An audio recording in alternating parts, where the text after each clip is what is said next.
at 10, BBC News on BBC One with Sophie Rayworth. Thousands of people have been forced to leave their homes after two massive explosions in one of China's biggest cities. The blasts at an industrial warehouse storing toxic chemicals killed at least 50, injured hundreds, many more are missing.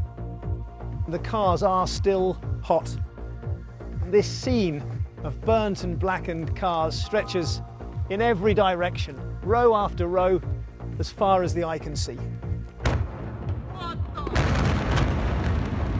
The force of the blast could be felt miles away. The fireball was visible from space. Teams of chemical experts are now scouring the scene. We'll have the latest live from Tianjin, also tonight. The Labour leadership candidate Yvette Cooper launches a strong attack on her left-wing rival Jeremy Corbyn, who's tipped to win. Jumping for joy, record numbers are off to university after A-level results are released. More than 100 million miles from Earth, incredible images of a comet as it passes close to the sun. And I'm at Edinburgh Fringe Festival, where I'll be exploring a surprisingly serious theme running through what is the world's biggest comedy jamboree. Later on BBC London, Julian Assange refuses to enter asylum after some allegations of sexual assault are dropped.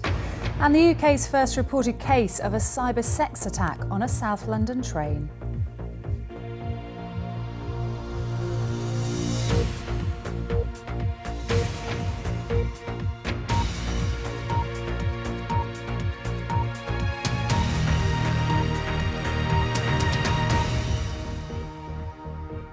Good evening. Thousands of people are spending the night in temporary shelters in the Chinese city of Tianjin after two massive explosions at the industrial port last night.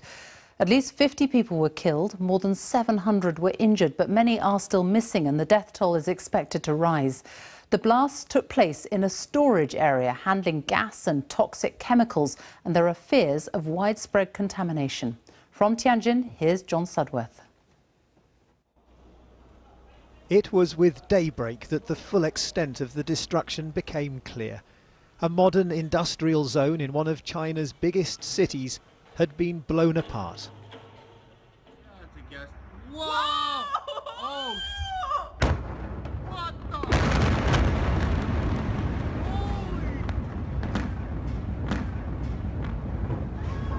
No way! Oh shit! Are you filming? Yes, I'm filming! Wow! Wow! I think we are dead.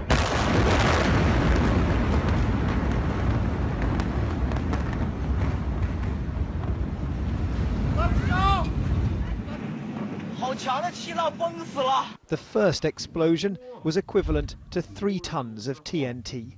The second, 21 tons. The blast wave rocked buildings miles away and was detected in the US as a seismic event. Tianjin's hospitals have been overwhelmed, having to turn some of those with minor injuries away. The wider country is watching these scenes with horror and disbelief. We saw fire but didn't expect there would be explosions. I was actually quite far away from the explosion site. I was working at the security booth and suddenly I heard the bang and I lay down immediately but still got injured. The security booth was destroyed completely. Suddenly there was an explosion. Then I heard another burst. I escaped and I was running away. I got blood all over my body. Well, this is pretty much the front line of where the emergency workers have come to. You can see some of the fire crews taking a break, and if we walk this way, you can see the giant stacks of containers on the site. The explosion has tumbled them down, broken and buckling them as it's done so, and you can see that thick black acrid smoke still billowing from the site, and you can taste that smell of burning hanging heavy in the air. The fire burned so intensely here that in places the metal ran molten and the cars are still hot to touch. And this scene of burnt and blackened cars stretches in every direction, row after row, as far as the eye can see.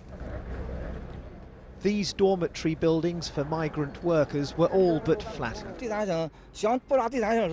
When the third blast came, the whole thing collapsed, this man tells me.